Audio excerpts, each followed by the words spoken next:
Hello everybody, my name is Pixel and welcome to the Sapphire Tech YouTube channel.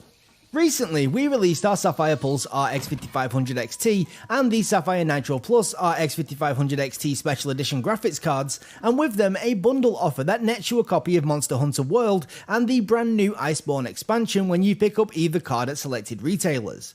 Alongside this, you will still gain access to 3 months of Xbox Games Pass for PC, which alone has over 100 games currently available. So in this video, I thought that we would take a quick look at Monster Hunter World running at 1080p at the game's high preset on our Sapphire Nitro Plus RX 5500 XT Special Edition graphics card. With the launch of Iceborne, we also saw the release of DirectX 12 support, which we will be using today. I did quickly test out DirectX 11, and while the performance was pretty similar most of the time, whenever the CPU load started to increase, we saw a clear victory for DirectX 12, so that's why we stuck with it. Monster Hunter World, and Monster Hunter as a franchise for that matter, is a game/series that I've kept meaning to spend some time with for what seems like ages now. However, while there's no denying that I am in an incredibly privileged position to be able to spend so much time playing video games, the reality is that not only are games getting bigger and longer, but it seems like they're releasing on a more and more regular basis, and that can make playing a single game for any extended length of time incredibly difficult, especially if that game is as unique and complex as Monster Hunter World is. A number of my gaming friends have even warned me to stay away until I'm able to commit a decent chunk of time to the experience. I mean, there's a lot to learn here and even more to adapt to.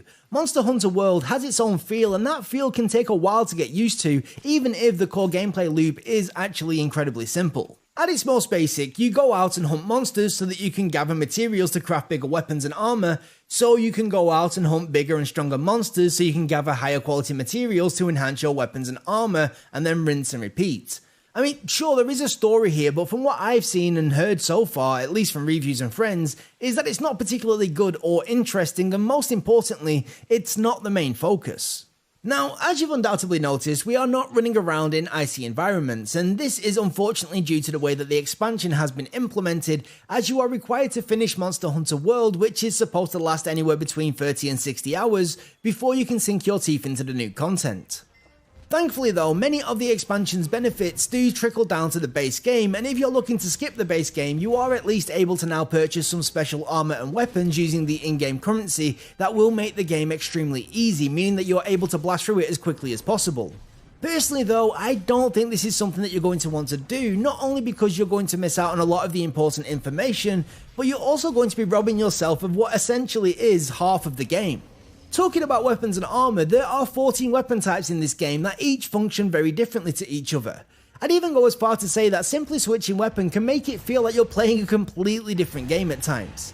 I don't really have enough experience to go in depth about each weapon type, but I already know that it's going to take dozens of hours to master each. And when it comes down to armor types, wow, just wow, there is so many. There's too many.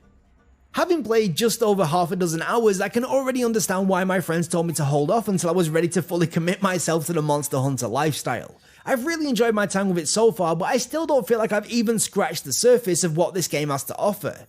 Hopefully in future, I'll get the time to give this game the full attention that it deserves, kind of like you could do with your free copy when you buy one of our wonderful graphics cards. Performance-wise, we are able to hold a rock-solid 60 FPS the vast majority of the time. Often we're actually in the 80s and 90s, however, there are points, or more accurately, there are certain graphical effects that can bring that frame rate down a little. That said, due to how the animations and the combat work, it's not really had much, if any, effect on my enjoyment, and if you were to run this on a FreeSync capable monitor, I doubt you'd even notice. Visually, I do think that the game looks rather nice as a whole, but I have to be honest, things can get rather janky looking from time to time, usually due to awkward clipping and horrible camera angles, but apart from that, yeah, the game does look pretty decent. In conclusion, Monster Hunter World and the Iceborne expansion both look to be incredible games, providing that you're able and willing to give them the time and the attention that they deserve. Only after dipping my toe in do I finally understand why so many people have clocked up literally thousands of hours on the base game alone. But anyway, once again, that is going to be me done for today. If you're new around here, how about slapping that subscribe button and dinging that bell so you get notified of our future uploads? Also, if you like this video, then please be sure to like this video, and if you disliked it, there's a button for that too, and all we ask is that you please let us know why you disliked it so we can try and improve in future.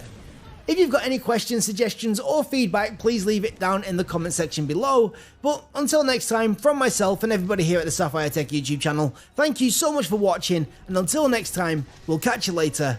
Bye bye.